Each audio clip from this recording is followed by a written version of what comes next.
Mi hijo renunció a mi apellido para impresionar a su padrastro. Al firmar, perdió 400 millones de pesos y descubrió que la riqueza de su padrastro era pura deuda. No olvides suscribirte en nuestro canal, subimos nuevas historias todos los días. Ya no quiero tu apellido. Esas palabras detonaron en la terraza de la tía Dolores como una granada rodada debajo de la mesa del buffet. 40 personas se quedaron a medio bocado, a medio sorbo, a media conversación. Todo se detuvo. Los tenedores se congelaron sobre platos de aguachile. Las copas de champaña quedaron suspendidas en el aire. Incluso la brisa del lago de Tequesquitengo pareció detenerse. Mi hijo Carlos estaba allí, de apenas 17 años, vistiendo una costosa chaqueta de 34.500 pesos que Esteban le había comprado la semana pasada. Con los hombros hacia atrás y la barbilla en alto, me miraba directamente con unos ojos que no albergaban ninguna duda ni vacilación. Solo certeza. El tipo de certeza que solo poseen los adolescentes y los tontos. Esteban dice que estás estancado en el pasado, me soltó. Él es el hombre al que quiero parecerme. Es exitoso. Es respetado. Tú solo te mantienes. Esa palabra quedó flotando allí, manteniéndote, como si yo fuera un simple conserje barriendo los pisos de mi propia vida. Alrededor de la terraza, vi cómo las reacciones se extendieron hacia afuera. Jimena, la hija adulta de Esteban, bajó la vista a su plato. La mandíbula de mi primo Bruno se tensó. La tía Dolores dejó su vaso con cuidado, como si estuviera desactivando algo explosivo. Y luego Melissa, mi exesposa, levantó su copa de champaña y la inclinó hacia mí con esa sonrisa ensayada que le había visto 1000 veces durante nuestro matrimonio. La que decía que ya había ganado algo por lo que yo ni siquiera sabía que estábamos compitiendo. Por los nuevos comienzos, dijo ella, y por elegir tu propio camino. Esteban, por su parte, rodeó los hombros de Carlos con su brazo y le dijo que estaba orgulloso de él. La terraza seguía en completo silencio, esperando. Todos me estaban mirando. Gregorio, mi padre de 78 años y todavía tan agudo como el día que fundó Farmacia Herrera en 1968, comenzó a levantarse con el rostro completamente rojo. Lo miré a los ojos y negué con la cabeza levemente. Él se volvió a sentar, pero sus manos se aferraron a los reposabrazos de su silla con tanta fuerza que sus nudillos se pusieron blancos. Metí la mano en el bolsillo de mi chaqueta y saqué el sobre que había traído por si acaso, porque yo lo sabía. Tal vez no las palabras exactas que Carlos usaría, pero sabía que este momento iba a llegar. Lo sabía desde que empezó a llamar a Esteban, papá, con sus amigos hace 6 meses. Desde que Melissa volvió a ponerse su apellido de soltera, Valdés, apenas 2 semanas después de que se firmaran los papeles del divorcio. Y desde que Carlos dejó de responder a mis mensajes, pero etiquetaba a su nueva familia en cada publicación de Instagram. Me levanté, caminé los 3 metros hasta donde estaba Carlos disfrutando de su momento de gloria, coloqué el sobre en la mesa frente a él y dejé mi bolígrafo a su lado. ¿Lo has pensado bien?, le pregunté. Sí, lo he hecho, me respondió con una voz fuerte y segura. Este soy yo ahora. Entonces, hazlo oficial. Firma aquí, le dije. Él miró el sobre y luego a mí preguntándome qué era eso. Es una renuncia legal al apellido Herrera, le respondí. Si vas a renunciar a él, hazlo correctamente. Melissa se rió con esa risita nerviosa que siempre hacía cuando intentaba controlar una situación, y me dijo que eso era innecesario, que solo era un formulario de cambio de nombre para la escuela. No, esto lo hace vinculante, aclaré manteniendo mis ojos en Carlos. Fírmalo si lo dices en serio. Él agarró el bolígrafo. Por supuesto que lo hizo. Había hecho su anuncio frente a 40 personas. Se había acorralado en una esquina construida enteramente con su propio orgullo y el dinero de Esteban, y no había vuelta atrás ahora sin parecer débil. Carlos garabateó su nombre en la parte inferior de la renuncia como si estuviera autografiando una pelota de fútbol. Su firma se inclinaba hacia la izquierda, apresurada y ansiosa. Deslizó el papel de vuelta sobre la mesa. Hecho. Ahora soy Carlos Valdés, me dijo mirándome con algo parecido a la lástima. ¿Te sientes mejor, Ricardo? Doblé el papel, lo volví a meter en el sobre y lo guardé en el bolsillo de mi chaqueta. Tu elección fue presenciada. Eso es lo que importa, concluí. Me abotoné la chaqueta y caminé hacia los escalones de la terraza. Detrás de mí oí la voz de la tía Dolores preguntándole a Melissa de manera muy aguda si había revisado ese documento. Melissa solo respondió que era puro teatro mío y que yo solo estaba siendo dramático, mientras mi padre la interrumpía diciéndole que debieron haberme llamado primero. Yo no me di la vuelta, no miré hacia atrás, simplemente bajé los escalones, crucé el césped hasta mi coche aparcado en la entrada circular, me subí y arranqué el motor. Por el espejo retrovisor podía verlos a todos todavía de pie en la terraza. Esteban con los brazos todavía alrededor de los hombros de Carlos, Melissa sonriendo y todo el lado de la familia Herrera sentado muy quieto y muy silencioso. Conduje a casa. Mi casa en Lomas de Chapultepec estaba en completo silencio. Siempre lo estaba ahora. No había pasos de adolescentes en las escaleras, no había música que se filtrara a través de las paredes, ni discusiones sobre toques de queda o llaves del coche. Solo el bajo zumbido del refrigerador y el ladrido lejano del perro de la señora Pacheco de al lado. Me serví 2 dedos de tequila sin hielo y sin agua. Me senté en mi estudio, saqué el sobre de mi bolsillo y lo dejé plano debajo de la lámpara. La firma de Carlos me devolvió la mirada arrogante y diagonal, hecha sin dudarlo, sin leer el documento y sin entender lo que acababa de activar. Abrí mi caja fuerte, saqué la carta familiar y la gruesa carpeta de cuero que contenía 28 años de protección cuidadosamente construida. Cerré la puerta de la caja fuerte y pasé a la sección 7. 4. Esa cláusula tenía ya 8 años. La había añadido cuando Carlos tenía apenas 9, justo después de haberle explicado la estructura del fideicomiso durante una cena que tuvimos en el asador de la Condesa en el centro. Él había estado pegado a su teléfono todo el tiempo, apenas escuchando y diciendo, sí, lo que sea. Cuando le pregunté si entendía, incluso entonces una parte de mí lo había presentido. Cogí mi teléfono fijo y llamé a Patricia Vargas, mi abogada de sucesiones durante 15 años. Al primer timbrazo me contestó, quiero iniciar la sección 7. 4, le dije con efecto inmediato. Hubo una pausa de verdad, de esas en las que se puede oír a alguien abriendo un archivo en su mente y leyendo las consecuencias. Ella exhaló y me advirtió, Ricardo, eso lo deshereda retroactivamente. Anula todas las asignaciones retenidas. Educación, atención médica, derechos de sucesión. Todo. Lo sabes. Él tiene 17 años. Tiene 17 años y 6 meses, le respondí con frialdad. Edad suficiente para tomar esta decisión según la ley de la Ciudad de México. Edad suficiente para firmar un documento legal frente a 40 testigos después de hacer una declaración pública de ruptura. Eso es lo que él pidió. Tras otra pausa, Patricia simplemente me dijo que iniciaría la secuencia y me preguntó si yo quería notificar al consejo asesor o si se encargaba ella. Le pedí que lo hiciera ella de manera muy discreta. La línea se cortó sin condolencias ni preguntas sobre si estaba seguro. Ella sabía perfectamente que cuando yo tomaba una decisión, ya había analizado todos los escenarios posibles.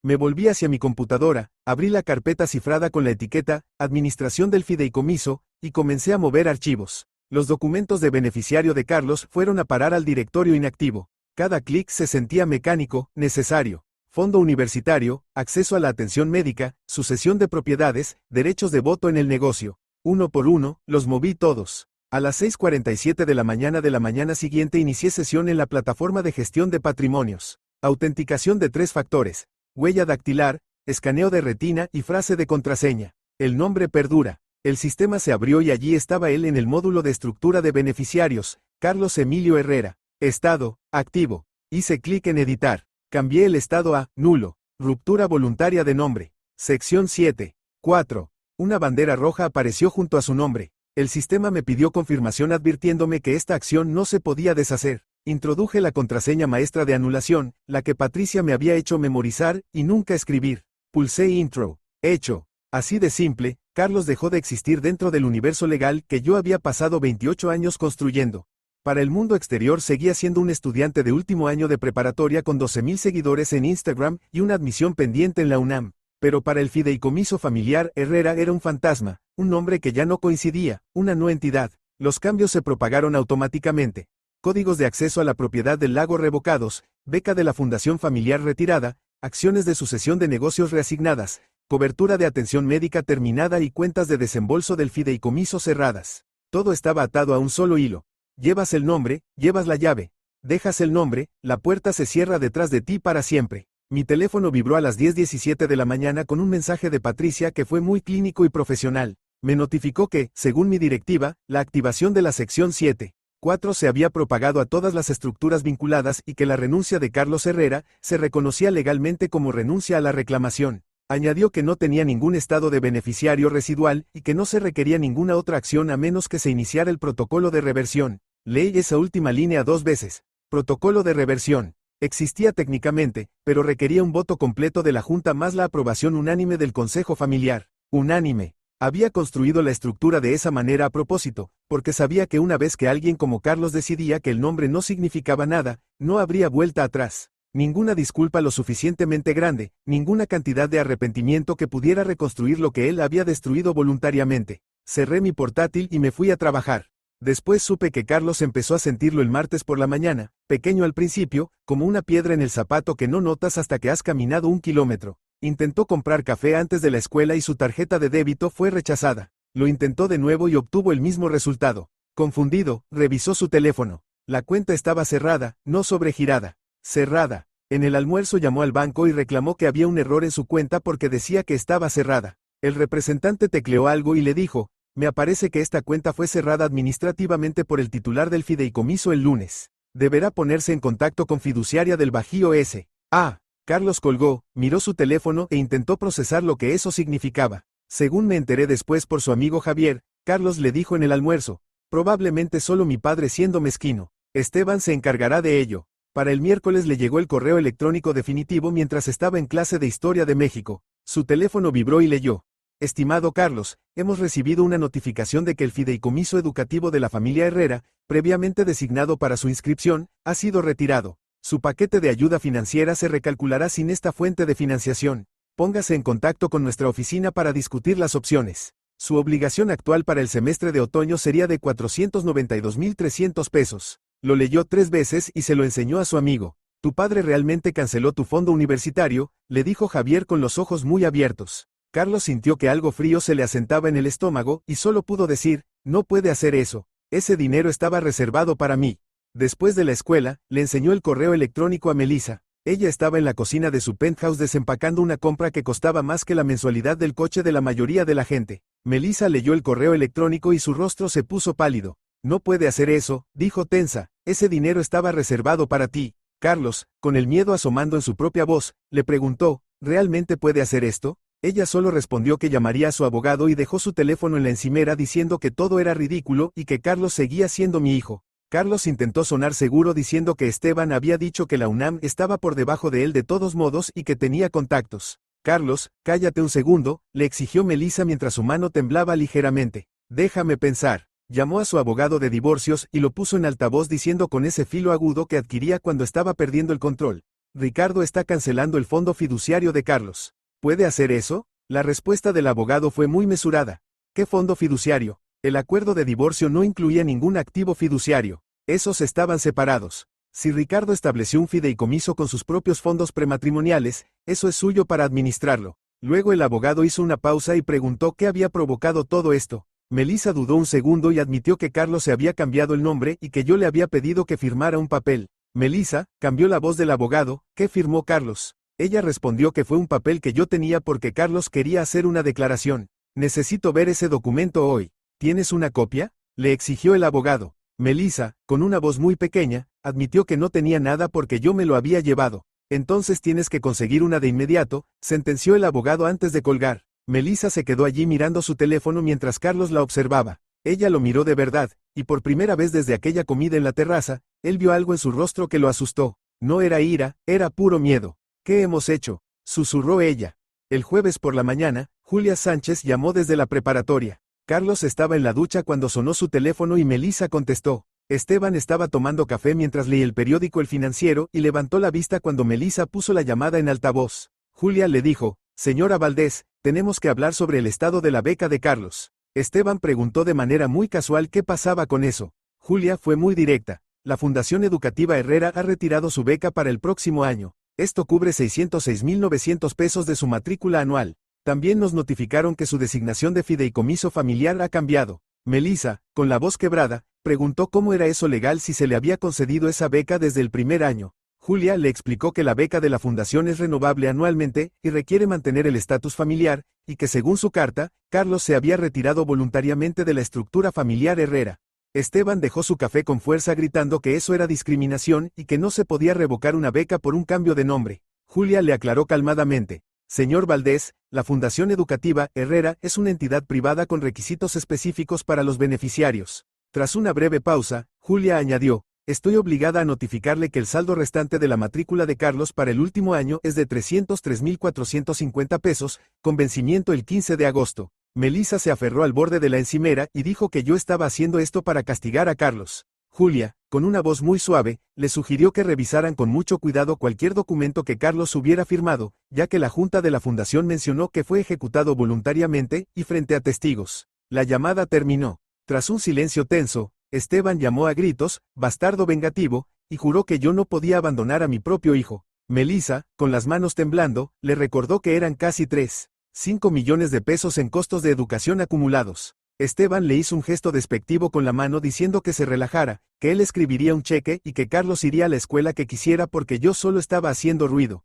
Melissa se estaba desesperando y le gritó que si yo realmente había puesto algo en esa renuncia, no sabían qué iba a pasar. Esteban se rió diciendo que el chico solo había firmado un papel y preguntó burlonamente si le iba a recuperar el ADN a Carlos. Pero Melissa no se reía, estaba haciendo cuentas en su cabeza que ya no cuadraban. Para el viernes, Melissa estaba sentada en la oficina de Patricia Vargas en el centro. Patricia me contó después que deslizó sobre su escritorio el certificado de ruptura voluntaria de nombre y retiro del fideicomiso. Según me relató mi abogada, las manos de Melissa comenzaron a temblar antes de que terminara la primera página y susurró que Carlos no entendía esto y que apenas tenía 17 años. Patricia, sin ninguna emoción, le recordó que tenía 17 años y 6 meses y que había firmado frente a 40 testigos después de hacer una declaración pública, incluyendo el apoyo de ella. Melissa admitió que pensó que yo solo estaba siendo dramático y que no creyó que realmente lo haría. Patricia le aclaró que yo pasé 28 años construyendo una estructura diseñada específicamente para proteger el legado familiar y que el fideicomiso siempre ha tenido requisitos para los beneficiarios, los cuales se le informaron a Carlos cuando cumplió 16 años. Melissa recordó entonces la cena en la que yo le expliqué a Carlos los términos del fideicomiso en el asador de la Condesa en el centro, admitiendo vagamente que Carlos había estado pegado a su teléfono diciendo, sí, lo que sea, y que en ese entonces solo era un niño. Patricia fue muy tajante. Él era legalmente capaz de renunciar a un apellido en la Ciudad de México, y lo que firmó no era inusual. Lo inusual fue que lo hizo voluntaria y públicamente y con clara intención. Melissa, desesperada, rogó que lo deshicieran, diciendo que Carlos se disculparía y se cambiaría el nombre de nuevo. La cláusula es irrevocable, le sentenció Patricia. Está diseñada de esa manera específicamente para evitar la manipulación. Melissa preguntó de cuánto dinero estábamos hablando y Patricia le deslizó otra hoja. Melissa leyó los números, 147, 3 millones de pesos, 6, 9 millones de pesos, 207, 9 millones de pesos. El total en la parte inferior sumaba 398, 9 millones de pesos garantizados durante la vida de Carlos. Melissa se llevó la mano a la boca y dijo que Esteban aseguraba que yo era solo un gerente de almacén. Patricia le aclaró que yo poseo el 68% de una empresa de distribución de suministros médicos con ingresos anuales de 1.387 millones de pesos y que el hecho de que yo hubiera elegido un estilo de vida modesto no significaba que careciera de recursos. Melissa preguntó si podía impugnar eso, y Patricia le preguntó fríamente con qué fundamentos lo haría. Si ella misma alentó públicamente la decisión de Carlos, renunció a las reclamaciones sobre los activos del fideicomiso en nuestro divorcio, y Carlos firmó de manera voluntaria. Melissa se levantó y salió de la oficina sin responder.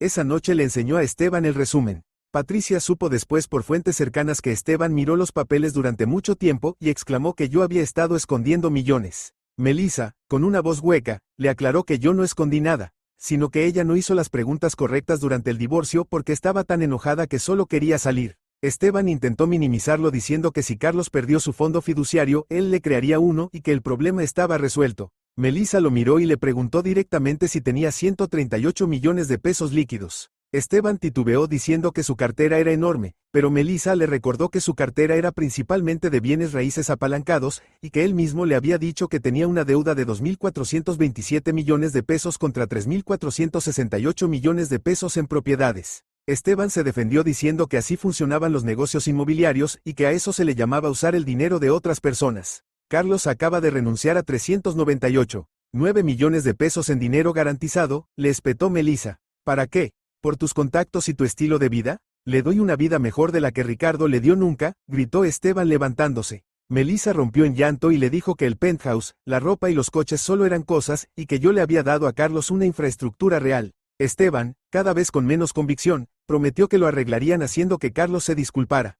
Carlos no lo entendía, no del todo. Todavía no entendía que su cuenta bancaria estaba cerrada, que su beca se había ido y que su fondo universitario se había evaporado. No entendía la profundidad, la permanencia y la totalidad de lo que había hecho. El sábado condujo hasta mi casa en Lomas de Chapultepec, la casa donde había crecido, donde le enseñé a andar en bicicleta en la entrada, y donde habíamos pasado innumerables sábados trabajando en proyectos de ciencias en la mesa de la cocina. Se detuvo en la puerta e introdujo su código. Acceso denegado. Lo intentó de nuevo y obtuvo el mismo resultado. Salió de su coche, pulsó el botón de llamada en el intercomunicador y esperó. Nada. Se quedó allí durante 2 horas, simplemente mirando la casa y las ventanas donde las luces siempre habían estado encendidas. La señora Pacheco, mi vecina de 72 años que ha vivido al lado durante 30 años, salió a pasear a su perro y lo vio. Carlos, cariño, tu padre no está en casa, le dijo con una voz muy suave. Está en la cabaña. Carlos, con la voz quebrada, le admitió que había intentado llamarme pero que yo no contestaba. La señora Pacheco lo miró con tristeza y le dijo, la gente habla.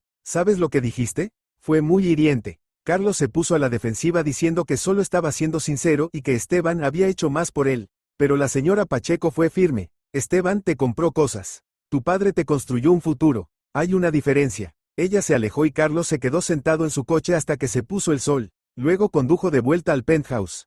El lunes por la mañana, mi padre Gregorio apareció en el penthouse de Melissa sin anunciarse y sin ser invitado. Melissa le abrió la puerta con su ropa de yoga y se congeló al verlo. Ella le dijo que tenían que hablar de Carlos, pero mi padre entró porque negarse a Gregorio Herrera no era algo que se hiciera. No si sabías algo sobre el dinero viejo y tranquilo que dirigía esta ciudad. Se sentó en el sofá de cuero blanco que costaba más que su primer coche. Melissa, si estás aquí para darme un sermón. Empezó ella. Pero mi padre la interrumpió con una voz de acero envuelto en terciopelo.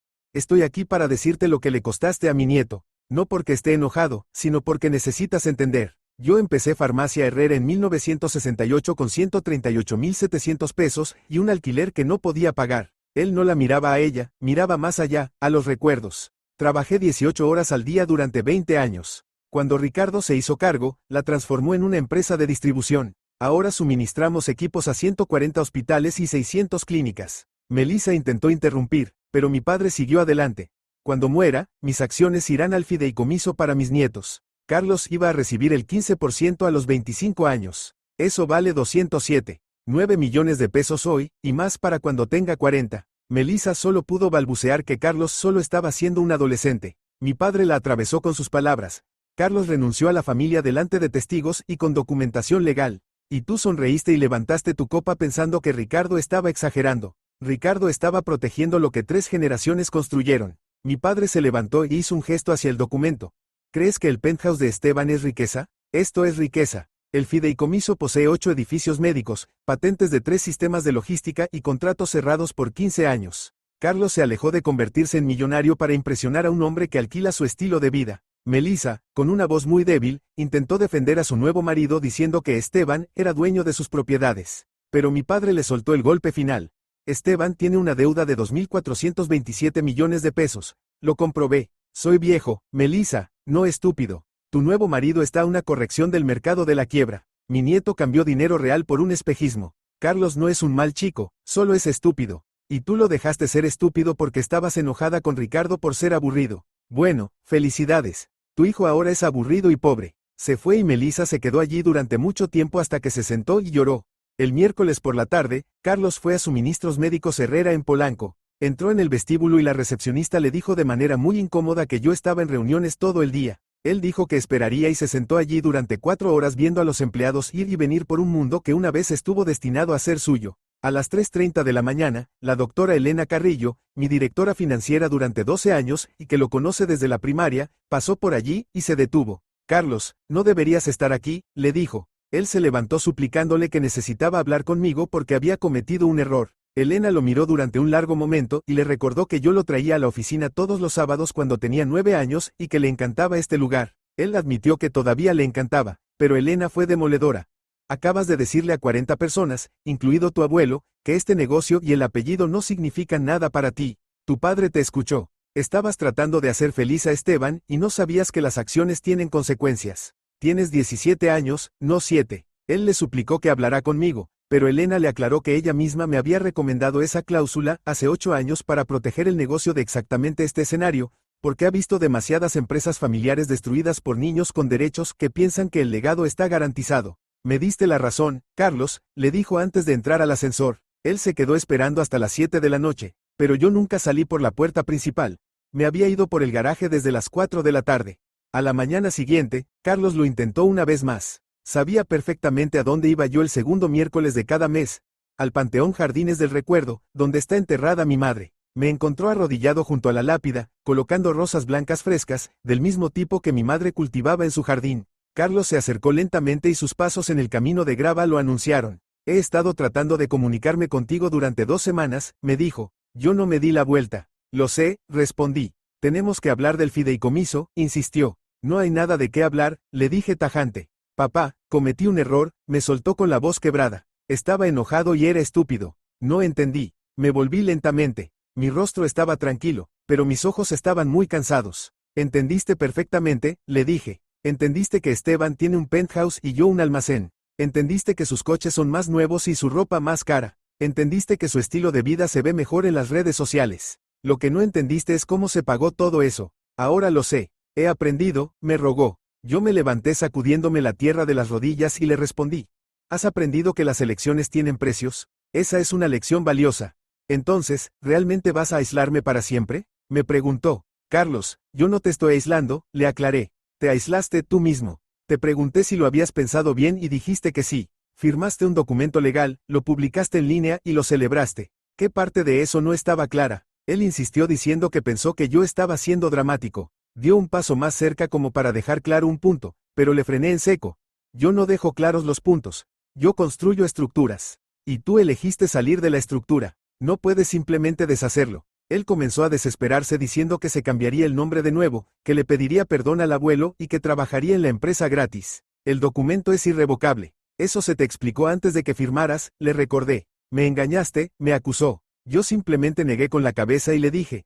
Te entregué un bolígrafo y te dije que lo hicieras oficial si lo decías en serio. Agarraste ese bolígrafo como si fuera un trofeo. ¿Querías el momento de fama, Carlos? Lo conseguiste. Los ojos de Carlos se llenaron de lágrimas y suplicó que haría cualquier cosa. Entonces, sé Carlos Valdés, le dije con una voz tranquila pero final. Construye tu propio legado. Esteban te mostrará cómo. Eso es lo que querías, ¿no? Ser su hijo. Pasé a su lado por el camino de grava hacia el estacionamiento y lo dejé allí, junto a la tumba, mirando la fijeza de la piedra. El jueves fue la graduación de Carlos. La ceremonia fue en el auditorio de la preparatoria para 100 personas. Yo no fui. Mi padre Gregorio sí fue, pero se sentó en la parte de atrás, lejos de Melissa y Esteban. Durante la ceremonia anunciaron los premios de las becas y, por primera vez en 4 años, la beca de la Fundación Educativa Herrera fue para otra persona. Carlos me buscó en la audiencia al recibir su diploma, pero yo no estaba allí. Después encontró a mi padre en el estacionamiento y le preguntó si yo había ido. No, Carlos, no está. Le hablaste de la graduación y lo sabía, le dijo mi padre con voz plana. Decidió no venir porque dijiste que ya no eras un Herrera. La foto de ese día mostraba a Carlos entre Melissa y Esteban, pero él miraba a la cámara sin sonrisa, con la mirada vacía de alguien que empieza a comprender el verdadero precio de las cosas. El viernes le envié una carta con un mensajero. Sé que la abrió a solas en su habitación. En ella le escribí.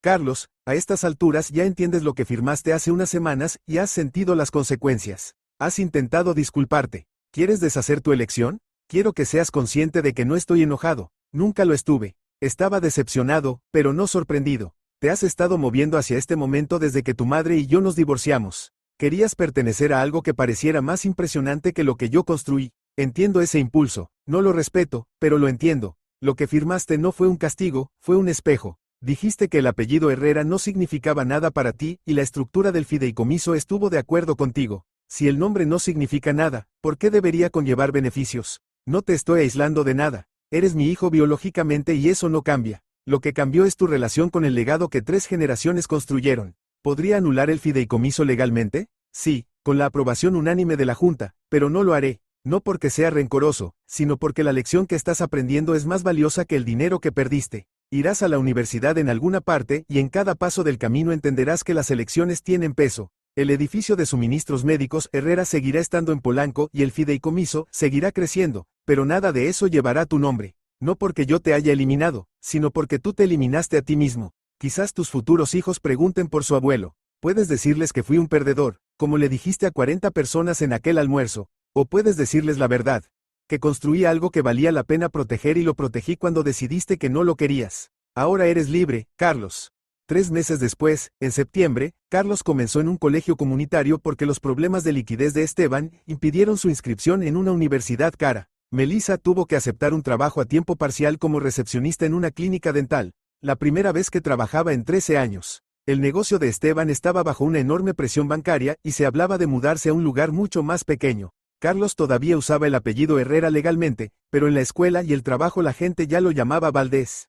Un sábado a finales de septiembre, yo estaba en mi almacén en Polanco muy temprano por la mañana. Me gustaba así, tranquilo, sintiendo el olor a cartón y a posibilidad. De pronto escuché, tío Ricardo. Me di la vuelta y allí estaba Emma, la hija de Bruno de apenas 12 años, con una camiseta de la empresa 3 tallas más grande. ¿Por qué están organizados por color? Me preguntó mirando un estante. Alguien pensó que tenía más sentido así hace mucho tiempo, le dije sonriendo. Eso es una tontería, me dijo negando con la cabeza, deberían estar ordenados por tipo de producto. Le di la razón y le pregunté si quería ayudarme a arreglarlo. Trabajamos juntos durante un rato mientras el almacén se llenaba de luz matutina. De repente me preguntó por qué Carlos ya no venía los sábados. ¿Encontró algo que le gustaba más? Le respondí. Emma miró a su alrededor, a los techos altos y al propósito silencioso de todo, y me preguntó con genuina confusión.